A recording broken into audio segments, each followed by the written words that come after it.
This is just what France do. They're effective merchants. They get it done. They always find a way to get it done. It's unfortunate that this was decided via an own goal. And as for Germany, it's a good thing that Jogi Löw is retiring this summer because it's been a good run, but it's clear that this team is out of ideas, out of imagination, and the time spent with Jogi Löw, I think it's now been overspent. And I just think that as of right now, you look at the German team, it was okay that you see Hansi Flick there, Jogi Löw. You shouldn't have even brought this team into this tournament. I think you should have stepped away earlier enough as after 2018 and brought in new fresh blood, because this young team with young quality players needs a different way to go. But guys, I'll keep it real with you. This French team, they're going to be hard to beat.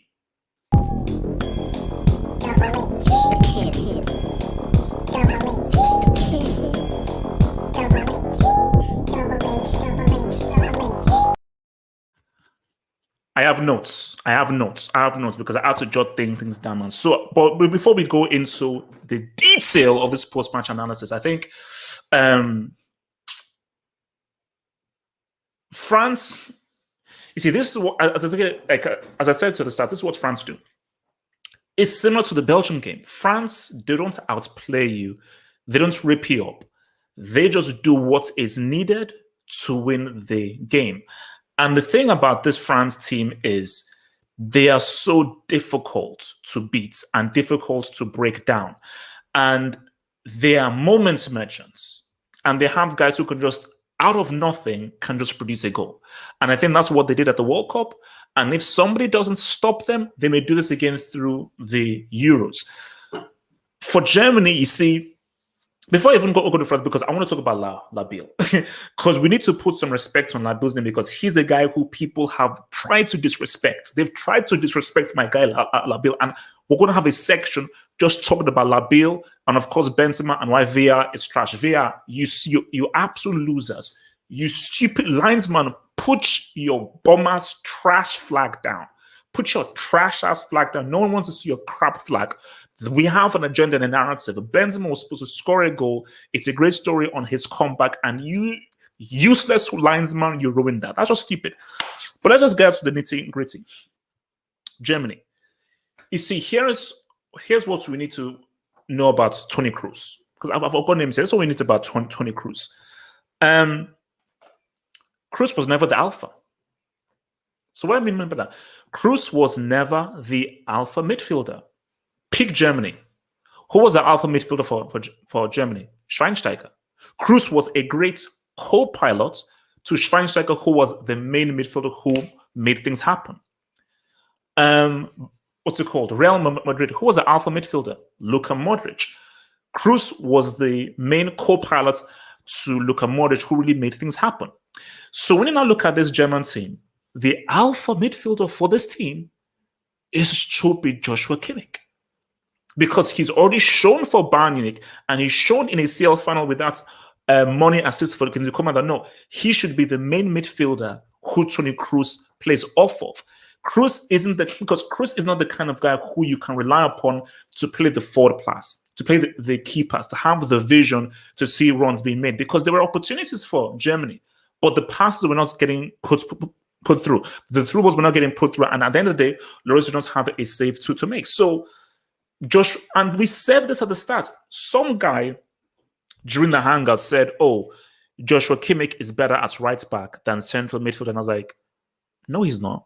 He was an all-right right back who breaks it at the World Cup, but we've seen during Bayern Munich's treble-winning season what an amazing passer of the ball is, amazing creator he is, and how good he is in central midfield. Hence why I was looking forward to seeing, let's now see Kimmich and Kante both do battle in central midfield, because that would have been a great thing to watch. It would be a great thing to view. But Jogi Löw, for some reason, he puts Kimmich out wide. And here's the thing.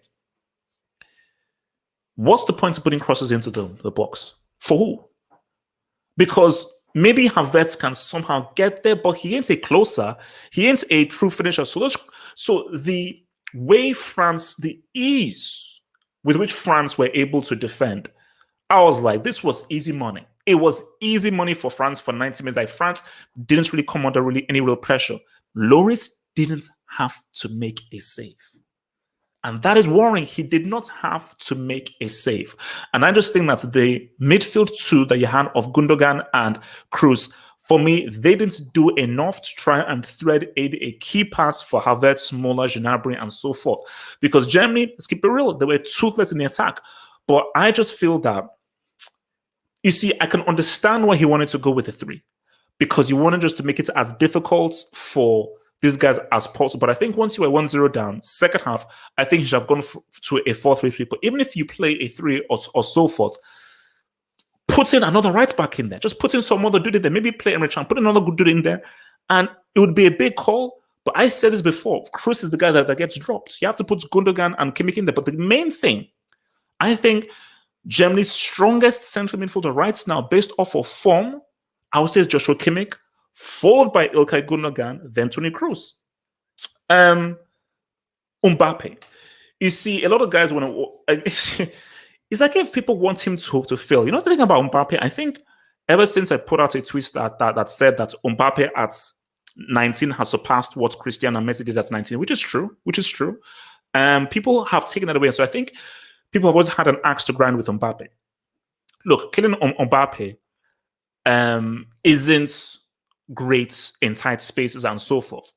In transition, Lord in heaven, what we saw from this game is do not, under any circumstance, allow France to get a transition on you.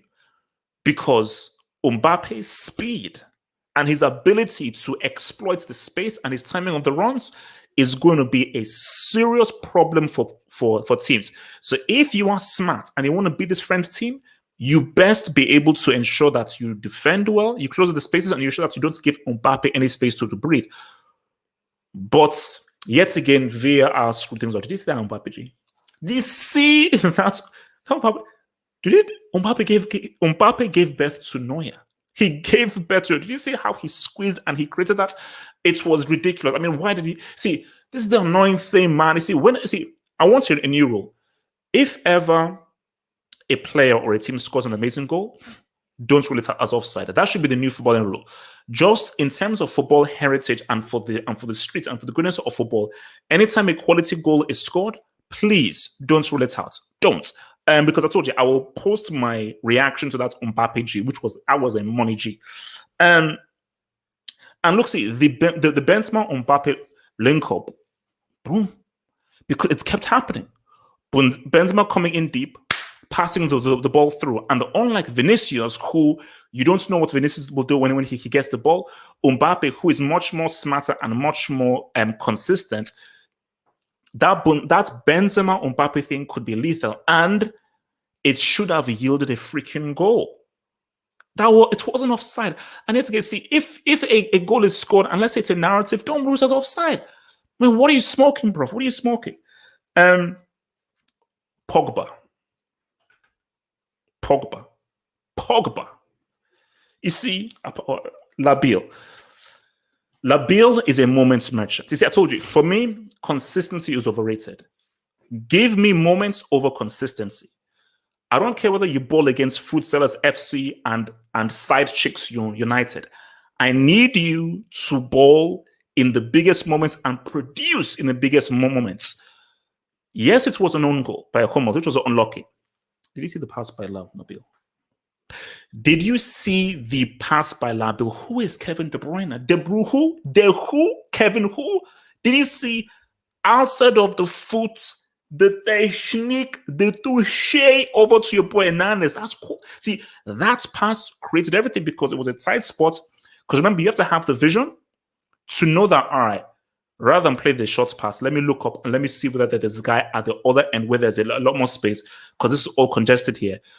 And you have to also have the ability to execute the quality of that pass that Pogba did. And for me, Pogba I would argue he was man of the match, because you just saw how he was able to get in tackles, get in interceptions, and just how he was able to really make plays and really get France into good transitional plays. And this is the problem with France. They have so many role players. You have your consistent guys, apart from Rabiot. Although, like, I want to talk about Rabiot. Let me put that down. I want to talk about Rabiot. You have your consistent guys. You have your guys who will always give you that 7 out of 10. But you have, and that's the beauty of a Pogba, because Pogba knows that Kante will hold down the fort for me. So I can just feel my way through a game. And when money time comes, I will always be there to cash the check. So as long as a Pogba is on that pitch, he's always capable of producing something that can change the course of the game. So I do not ever want to hear any slander towards a World Cup winner and a guy who scored a goal in the World Cup. Haters, don't let this man win a World Cup and a Euros. For your sake, don't let this man win a World Cup and a Euros for your sake. Look, Germany. You see, I started this vid by saying, like, Jogi Löw should have retired at the end of the World Cup. There is no reason, and like, I don't know how he still managed to keep his job, because look at Italy. It's the same thing. Lippi won the World Cup in 2006. He finished the bottom of the group in 2010, and he was sacked. So for Jogi Löw, yes, you won the World Cup in 2014. That doesn't buy you any grace period to finish the bottom of your World Cup group, the first time ever Germany not come to the World Cup group, and you still keep your job. Because what I see from this whole thing is this team needs a total revamp.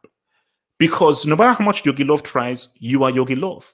And you're still bringing in a mindset from 2014, from 2010, and so forth. Whereas a Nagelsmann exists. A Flick exists. They're guys with modern ideas, new ideas, who can come in and just give these guys new, refreshing ideas. And the danger I see from the Germany team is they're a team lost in time.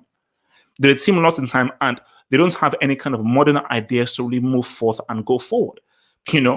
So that's a problem. That is problematic. You see, unlike a Deschamps, who has been with this France team since 2014, he doesn't have to really bring in new ideas because his team is so talented. He just needs to give them a very basic blueprint, because they have so many individuals who could just change the course of the game. Because I've said so many times, France don't have any character. They don't have a personality. Hence why there is no plan to stop this team, because what is their character? They don't have a personality. They will just hit you out of nowhere. They'll just hit you and get you out of nowhere, man. But Kimmich was wasted on the flanks. And I cannot understand how, it goes back to the whole legacy thing, because Jogi Löw, you had a very big choice to make. Toni Kroos has been for Germany for a long time. I get it. He's done great things for Germany. I get it. But this should always be a meritocracy. If you look at this season, or look at this past year, has Toni Kroos performed better than Joshua Kimmich? In the last 2 years, has Kroos performed better in central midfield than Joshua Kimmich? I would say no.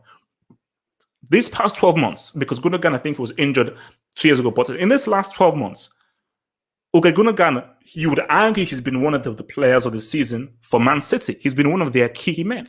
So wouldn't it make sense to have the two best performing midfielders in midfield?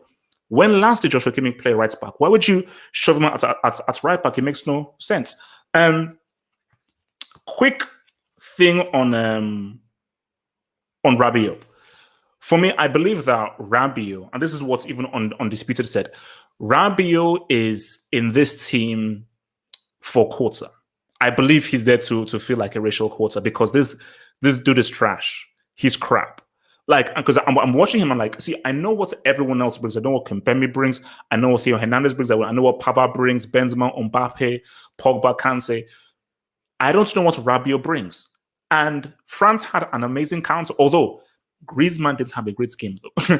Griezmann didn't have a great game, but he did play a nice pass forward, but he didn't have a great game.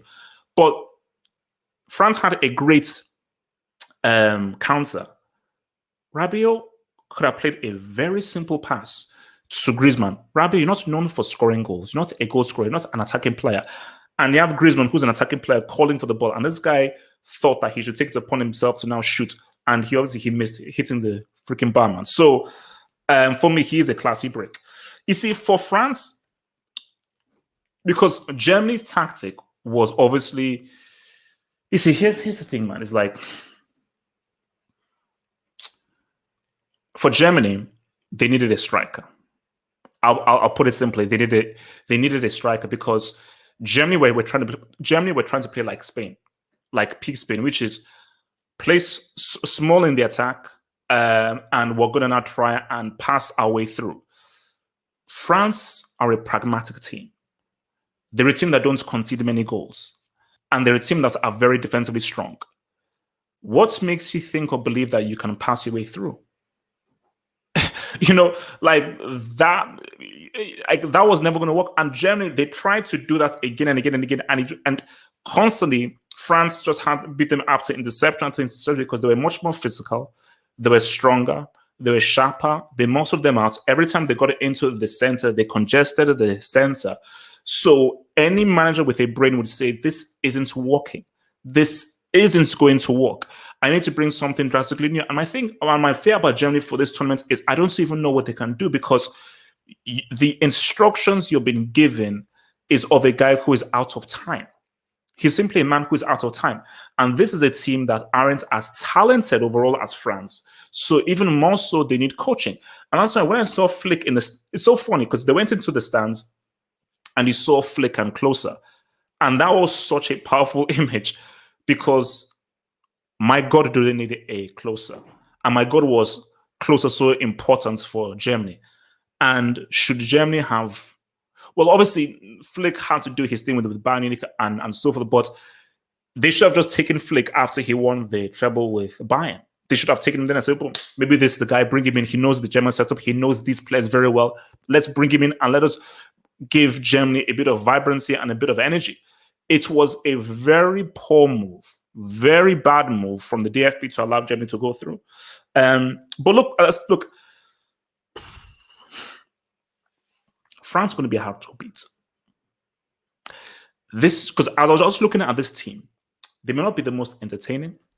These guys may not play like Brazil or so forth or move the ball around. So they may not play with the kind of swagger and sauce that you would see from like an amazing team. But Deschamps is Deschamps. And Deschamps has a very clear idea what he wants to do, which is that this team is here just to win. This team is here to be effective. And as I'm looking at this team, and I'm looking at... So we've now seen all the teams now. We've seen all the teams now. I don't know whether there is a team that can beat France. Now, anything can happen in football, and the beauty about football is you could say, okay, this team on paper is going to beat this team, and you just see the game, and somehow they end up losing. But the thing with this French team is, first of all, they're hard to break down. They're hard to score against. And they can kill you in so many different ways.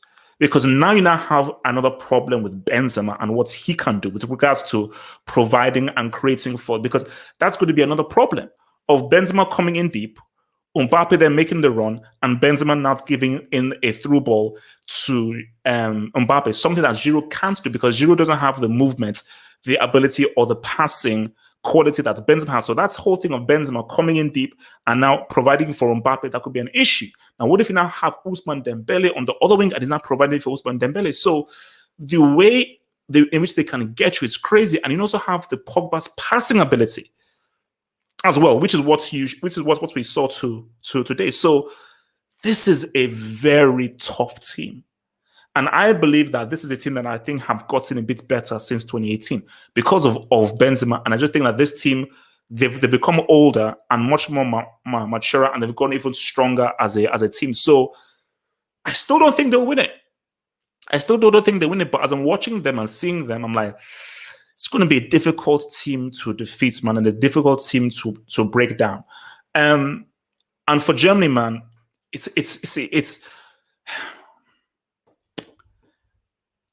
they have to beat Hungary. I'm not sure whether this team can beat Portugal. Because as I was watching the game, I said, Portugal are a pragmatic team. Santos is super pragmatic. They are defensive as well. And from these German guys, if you don't have any dribblers or any individuals who can sort of try and take it upon themselves to open things up, I don't know how Germany can make something happen. You know? because I don't know how the German team can break down a deep defensive team. So even when they face Hungary, that's going to be difficult because that is a team that will obviously try to have men behind and defend. So, but why was Jogi Löw entrusted in bringing this team to these Euros? Why? You know why? Like, it was a perfect opportunity to say, you know what? Look at what Havertz has done and everything. Let us just try and bring in something like, because a manager is very key. Look at how Havertz was under Frank Homeboy. Look at how Havertz was under Tuchel. I'm sure if you brought in a Flick, who knows how Havertz will look like? Who knows how? We already know what Gnabry looks like under him. We already know how Muller looks like under him. So this is the thing there. So for Germany, it's going to be tricky, man, because I'm not sure they can beat Portugal and they have to beat Hungary.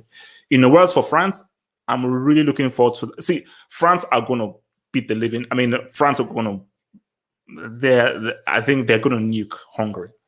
I mean, even if Hungary are playing in Hungary and Budapest, that maybe that'll help, but they will nuke them.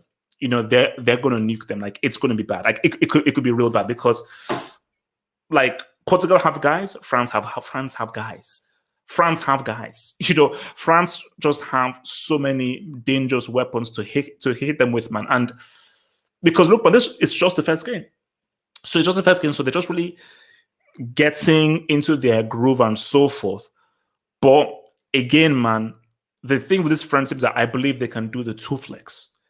So if you give them space, you have the speed of Mbappe, you have the passing ability of Pogba and Benzema. If you now sit in deep, you have the vision and the passing of Pogba, the shooting ability of Pogba, and also the individuality of Benzema as well. So there are so many ways that they can hit you. So because if you give them possession, I think with Pogba and Benzema and even Mbappe, they have ways of creating shots for themselves and hitting you. Now, if you relinquish possession and you give them the transition, we've seen call him Pace Mbappe all he wants. Call him Pace Mbappe all he wants. He's a World Cup winner. He's a World Cup winner. And Pace Mbappe could soon be a Euro winner. So my thing is that joke's on you. You calling him a thingy because I'm sorry, yeah, he's a World Cup. Yeah, he's a World Cup winner. I'm sorry, yeah, he is. Yeah, he scored a World Cup at 19. What did you guys do? Yeah, he did. He did that. He did that, man. So, but this was a good game though. I did enjoy this game. This was a good game though. It was a good chess game. But I just think for Germany, it needs it, man. It ain't it for Germany. So from the Undisputed, man, thanks for the dub Undisputed. It says Rudiger. Oh, sorry, I forgot. Rudiger beats Pogba. He did a Cannibal Suarez. Guys, did you see that? Did you see like Rudiger? Rudiger, for some strange reason, I don't know why. Rudiger, he Suarezed. Rudiger Suarez Pogba, man. Like, I don't like they showed, and he did it. And because my thing is that what makes you do a Suarez? Like, I can understand you pushing someone, punching someone, slapping someone, shoving someone. What would compel you? Even as crazy as it is, I can understand someone spitting on someone. I can understand that. What I can understand is you Suarezing someone. Like,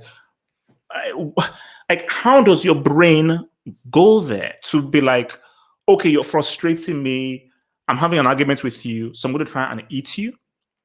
Now, there's some things that you should eat, both food and non-food. But trying to eat another man, that's just wild, man. So, look, that was just crazy. Because, I mean, if VR had seen that, he'd have been screwed. From Whimsical Thought, man, thank you for the door, Whimsical Thought. So Whimsical Thought said that your honest assessment on Kai today. So I think you mean Kai. Very ineffective. And again, I think France made it very difficult for him.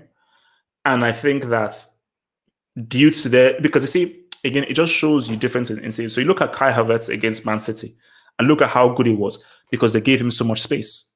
They gave him so much space.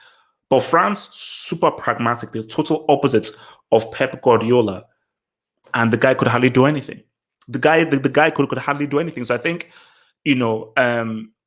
when you see a young player struggling like that, it is now down to the manager to be like, look, I need to help this kid. So I need to change the formation. I need to change the positions, and I need to try and. That's why I said you play Joshua Kimmich in midfield, because Germany were getting no creativity and no cheddar from that midfield position. They were getting nothing from there. So most of the guys were ineffective. Like Havertz, Gnabry, Muller, they were just hitting brick wall after brick wall after brick wall, because France were making it extremely difficult for them. So they could not get anything in transition, get nothing into space. So yeah, very ineffective. So are most of Germany's players. From Abracadabra, thank you for the dub. Abracadabra, thank you for the dub. He said, Deshbrick playing Rabiot 90 minutes. The use could say what's up. And HH Labil over KDB. Big games. Love the channel. So yeah, look, Rabiot is trash.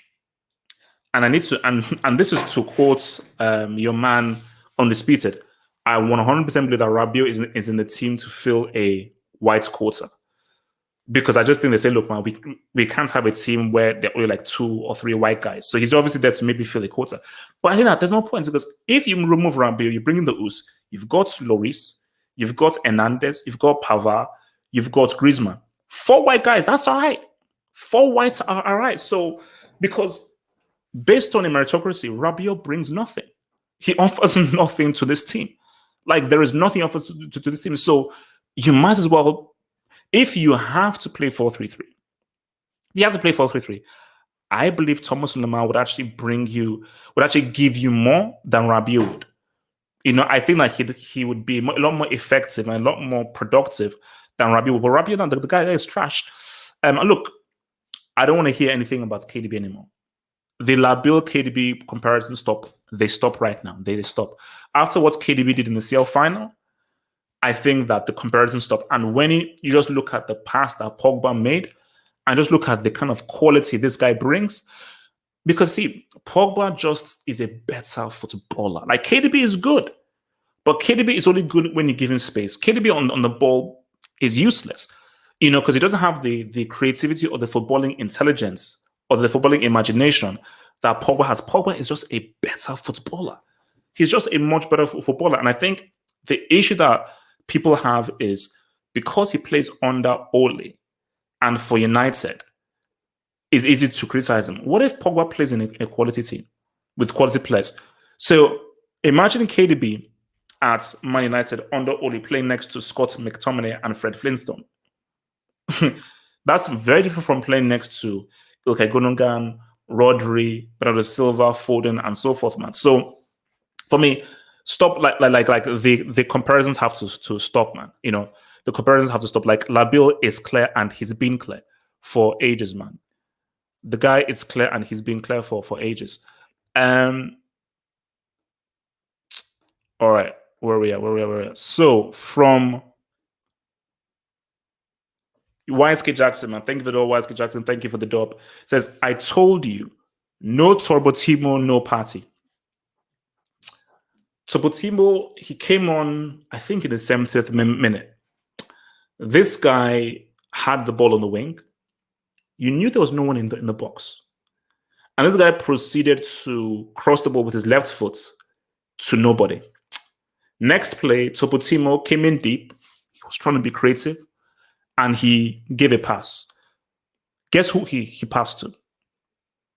I'll give you a hint. Begins with C and ends with R. You guessed it. He passed the ball to Casper the Ghost. That was Turbo Timo's performance when he came on. And as I said, and I tweeted out, once Germany brought on Turbo Timo, that was Germany saying that we wave the white flag, we concede, we've lost. From Abdul, thank you for the double. Abdul, thank you for the double. Abdul, Mbappe is 22. By 22, Messi had 3 Ballon d'Ors and 2 UCLs. The Ballon d'Or is voted by people. It's not ends. It's voted by people, so you can coerce people to voting for you. Ballon d'Or means nothing. Ballon d'Or is not like winning a trophy where you have to earn to win your trophy. 2 UCLs with Iniesta and Xavi. I'll say it again, with Iniesta and Xavi. Without Iniesta and Xavi, he's never made a CL final. And you say 2022. Why don't we say 919? Why do we say 919?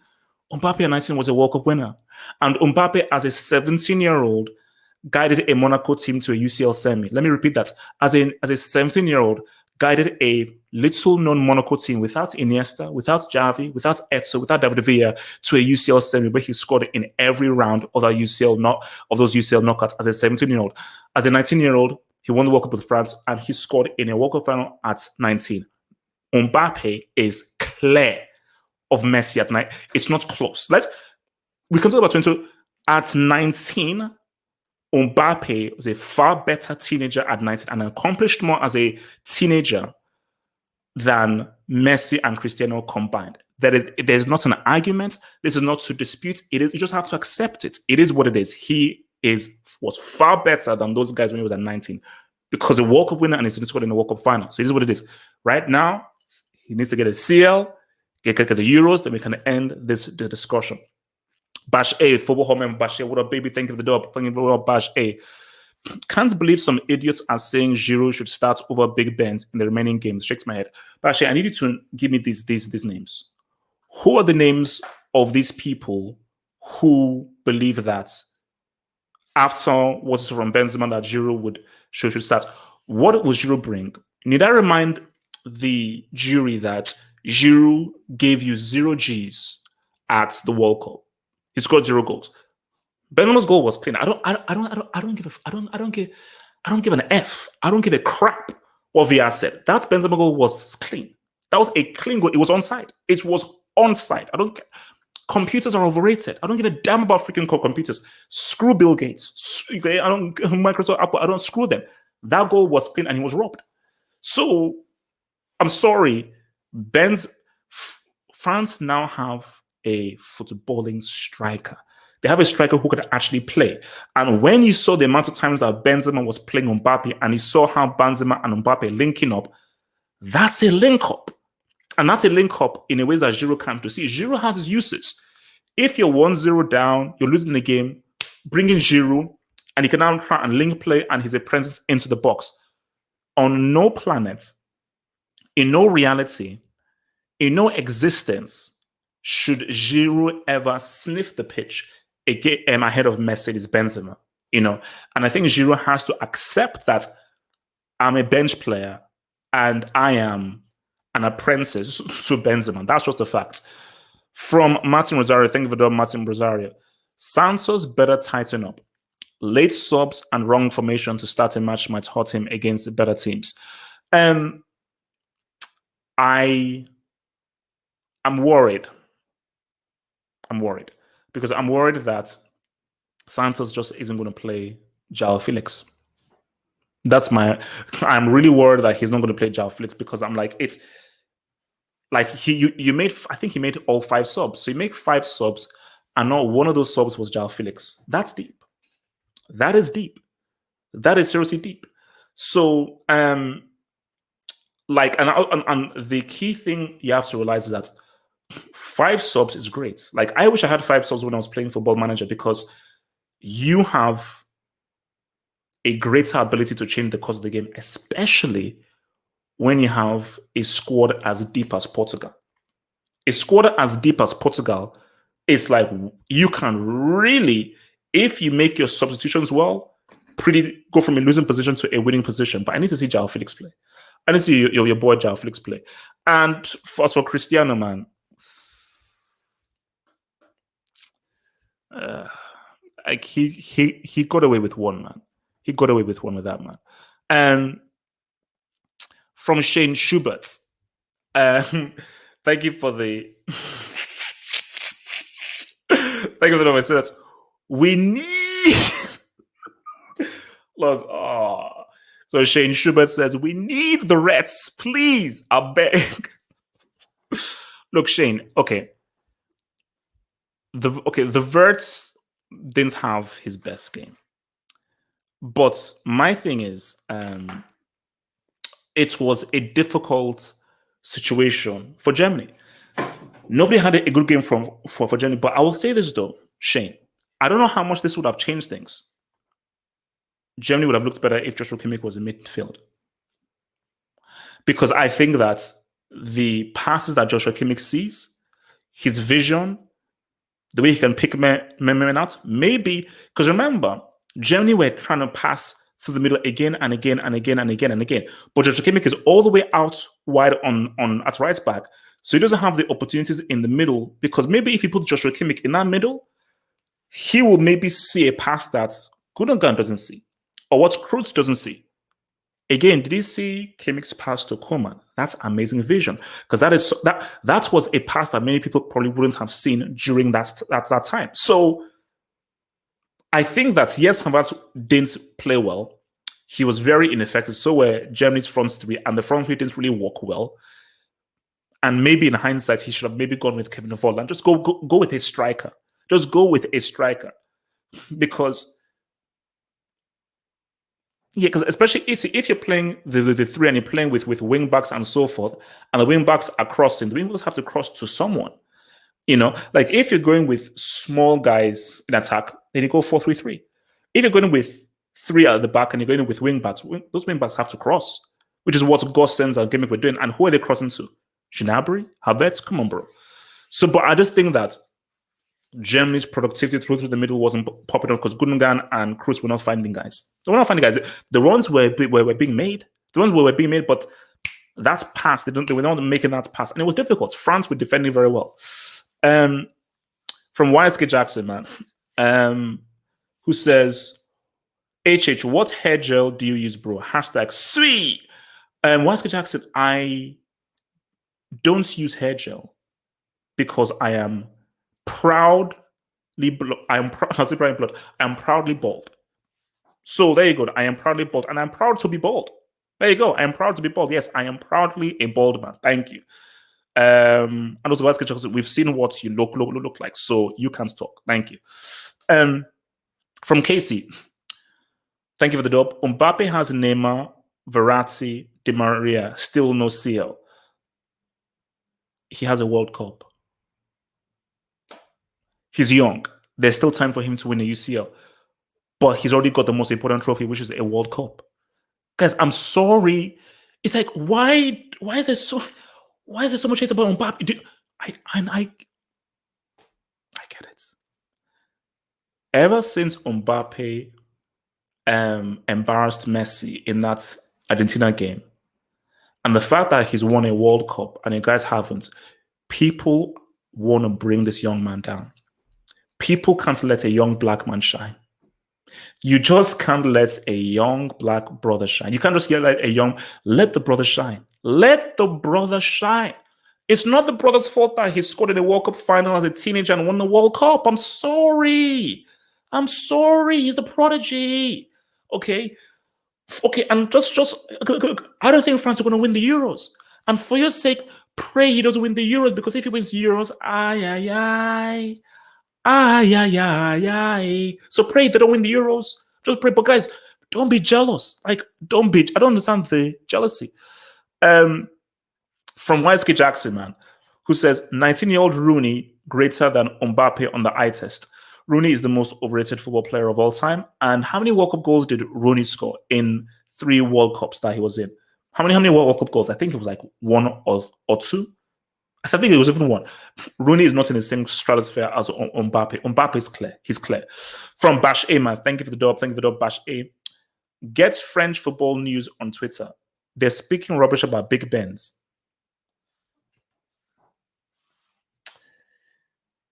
Maybe Benzema was right. This is his first game back in the French team. So it's going to take him time to mesh well. Okay, he didn't score and so forth. Remember, this was a very tight game. There were not many opportunities. And it's going to take Benzema a while to get accustomed to a group of players he's not played with for, I think, 3 years. Wait. No. I think it's been like six years. It's been like 6 or 7 years since he's been with this group of players. That's why, whenever I saw like the behind the scenes of France and so forth, they would show like Benzema always with Varane. I say, okay, why isn't Benzema mingling with everyone else? That's because, bro, I have not met up with you guys for freaking 7 years. But Varane, the guy that I still know from Real Madrid, yeah, this is the guy that I am cool with. But you now slowly see him get warming up to guys and so forth. So, but what I would ask gets French for football is, so Giroud is a better option. Like, what does Giroud offer that? Because all I remember Giroud doing at that World Cup was providing the assist for Mbappe. Oh, and also missing the 1v1 from the assist that Mbappe gave him. Like, what did Giroud do in the World Cup semi, in our World Cup final? What did he do in the game against Uruguay?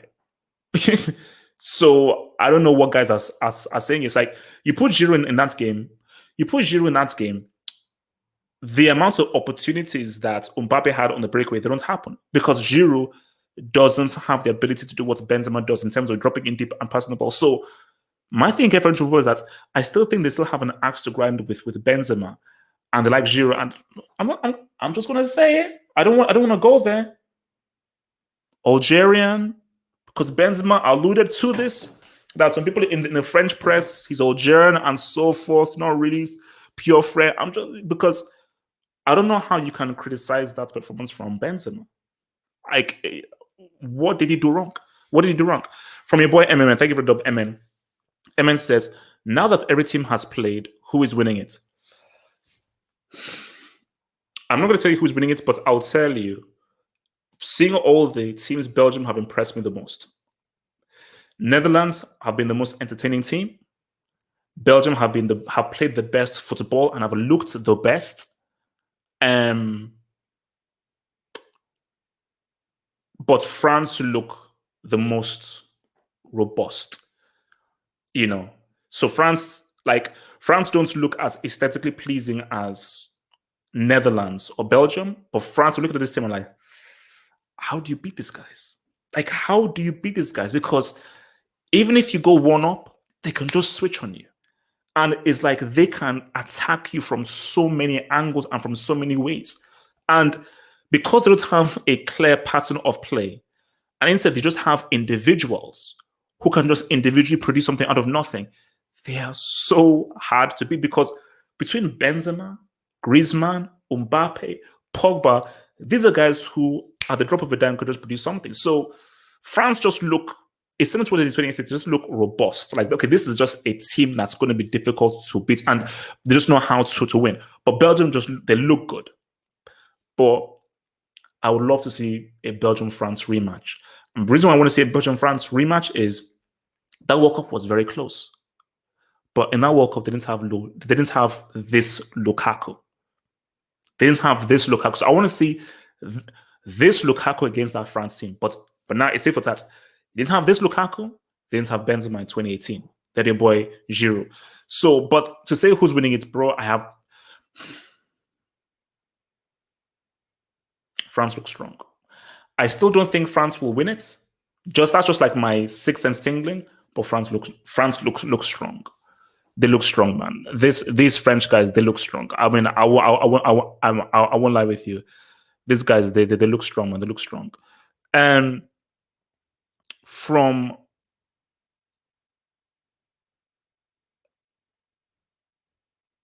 what's it? You said 19-year-old Rooney rather than Mbappe on the eye test, which is bull crap, man.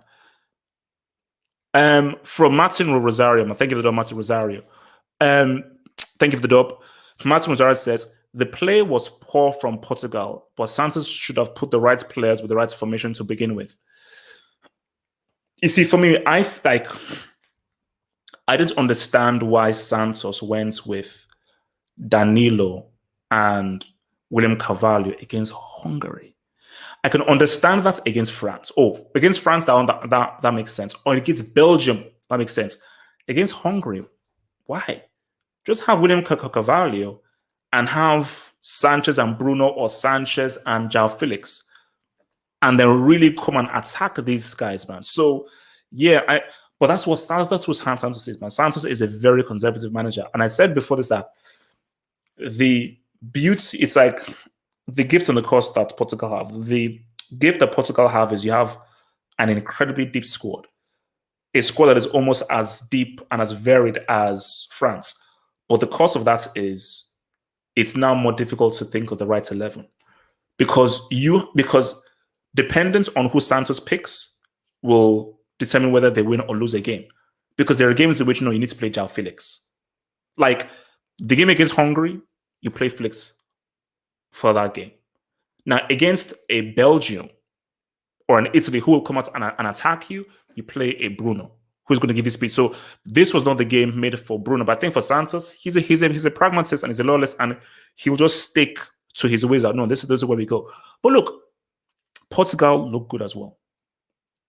Portugal, Portugal, another thing Portugal looks similar to France, where it's like a very strong team. Just that France there's a bit more flair and a bit more sauce to France. But Portugal and other guys these guys, they've got like a very strong core. And Pepe is a good defender, man. I like Pepe's defender. Like the guy gets down and dirty. So yeah, for Santos, it's going to be very key that he picks the right formation. YSK Jackson, who says, thank you for the dub. Hungary were more entertaining than both France and Germany. France are not here to be entertaining. That's for sure. Hungary, okay, do you want me to be real for Hungary? They're not very good. I think Hungary were actually better at the last Euros than this one. Because as I was watching the game, I was like, these Hungary guys, man, like great efforts, great determination, technically speaking, nah. Like as footballers individually, like Germany and France, they may not be super entertaining, but technically, they're just better players. They're just technically better. And that's why I just said, no, Portugal should be beating these guys. They should be 100% beating these guys.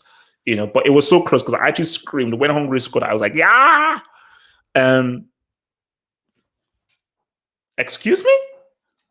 So Abracadabra, thank you for the dub. So Abracadabra says, they gave man of the match to Rabiot. Excuse me?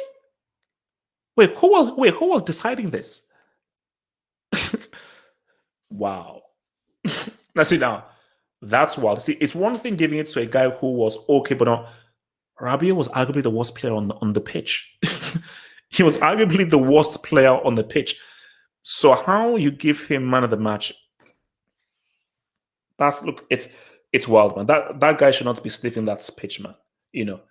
And I still think that they should go with 4-2-3-1. Like I hope that France drop Rabiot and go 4-2-3-1. Pogba can so when they play Hungary, 4-2-3-1, Kante and Pogba as the two, and then Mbappe, Griezmann, the Us, and then Benzema at the top. Because Rabiot he ain't it, bro. The guy ain't it. From Ogopa, man. Thank you for the dub, Ogopa. Ozil's ghost is haunting Germany. He made them tick. Hold up.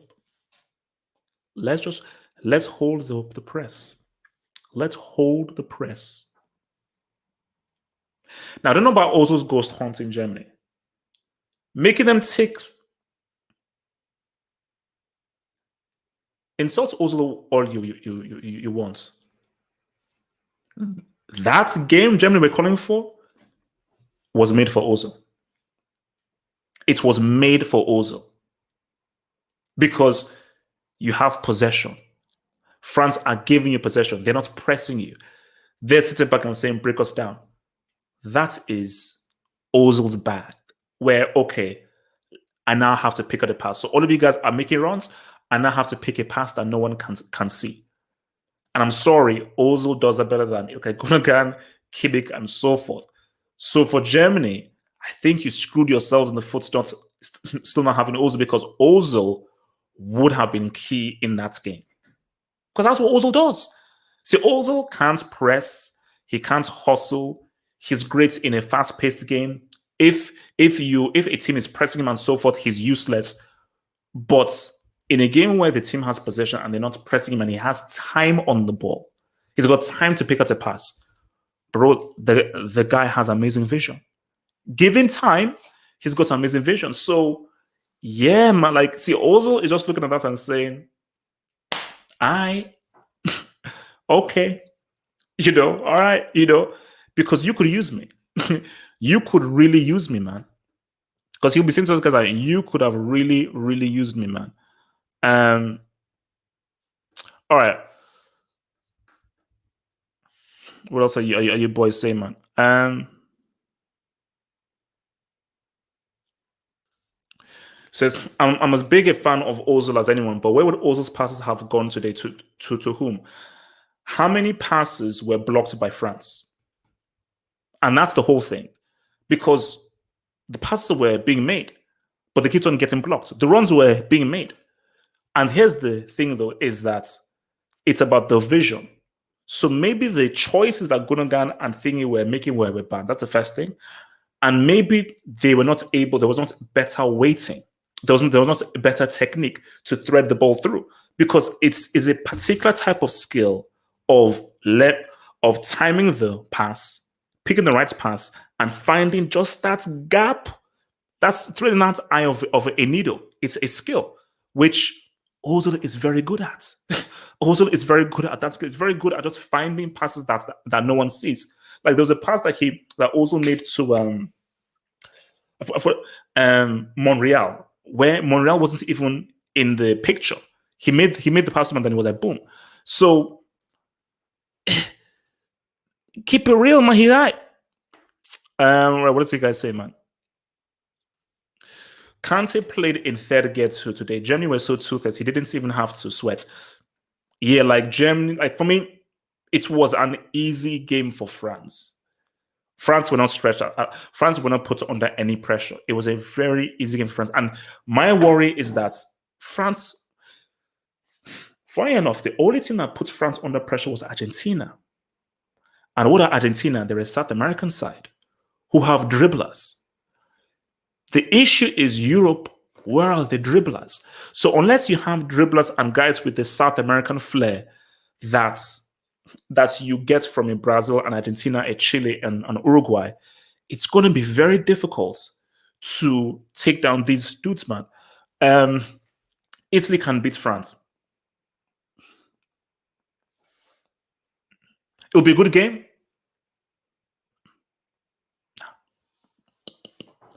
But it would be a good game, but I mean, they could, but I wouldn't put my money on Italy beating France.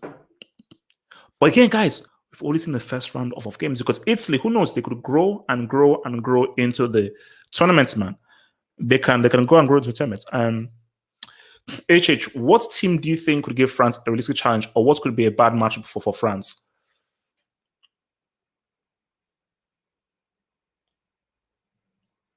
Belgium. With this Lukaku. It's Belgium. Because Belgium are a very attacking team. And Belgium are a team that's, give us the ball, great.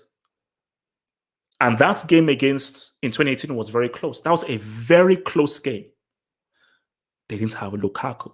So when you have Lukaku, you have a threat. Look at Germany. Germany played without a striker. Germany did not have a freaking striker in their team. So you now put, that game was very close. It was Umtiti. That was it. And throughout the whole game, who were Belgium trying to play? And remember, even if they had Lukaku has grown up so much from 2018. This is 2020, 2021. I was in 19, 20, 3 years afterwards. And he's playing at the best game. So a Lukaku in prime form with Carrasco, if Hazard is on form, if De Bruyne shows up, that is the team who I think can give them the biggest challenge, apart from them.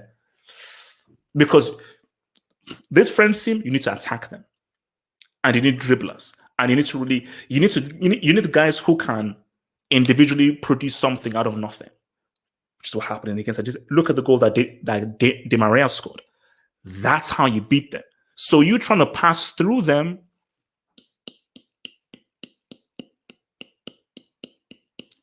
You need to bring in someone with some flair, man.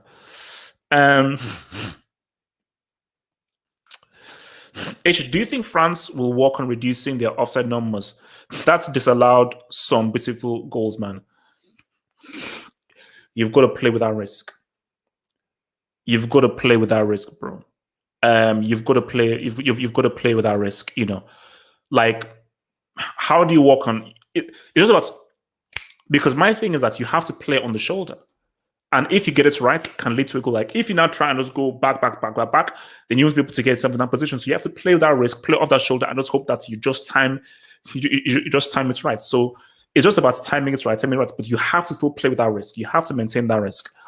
Just to why my football hub member, shout out, man. Summertime, Pogba is back, man. Labil. Shout out to your boy Labil, man. Shout out to your boy Labil. So, guys, 5 minutes left, guys. 5 minutes. Get in your questions. Any questions you have now? 5 minutes left, man. 5 minutes left, man. 5 minutes left.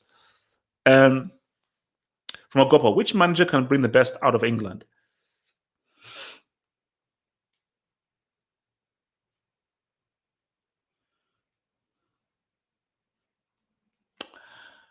Eddie Howe would be interesting. See, for me, I think England need an. So the issue with England is they're not good English managers. I always feel that if every country should have a manager that comes from that country. So, but where are the? There are no good quality English managers. It's like the days of Glenn Hoddle, Terry Venables, Bobby Robson. Those days are gone. Same thing with the best English manager is Eddie Howe. That's tough, man. But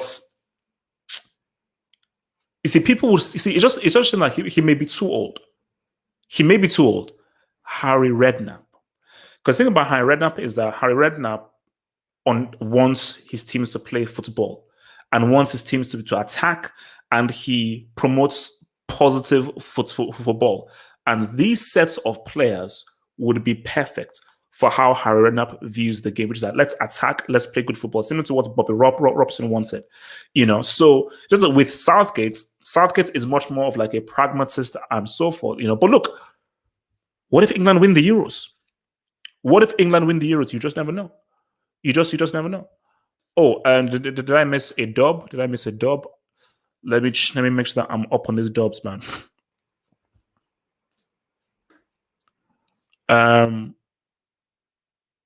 Oh, so from Martin Rosario, man, thank you for the call. What is it? Call becomes German. Few days later, an L. That's hex. Call's hex is worse than mine. I don't care when it says call's hex is worse than mine, because here's the thing though. What's I gonna say? So what's it called? Barcelona fan, Barca hold 4 against Liverpool. Milan fan, don't know anything. The minute that he leaves Milan now qualified for the Champions League. I'm not sure what fan he's right now. He becomes German. These guys hold an L. If you are from any country, pray that Core doesn't switch nationality to your country. I don't care how good France are. If Core announces and says, "Je suis française," I'm telling you guys right now, France, you're in big trouble, because you think I'm a hex. Core is a worse hex, man.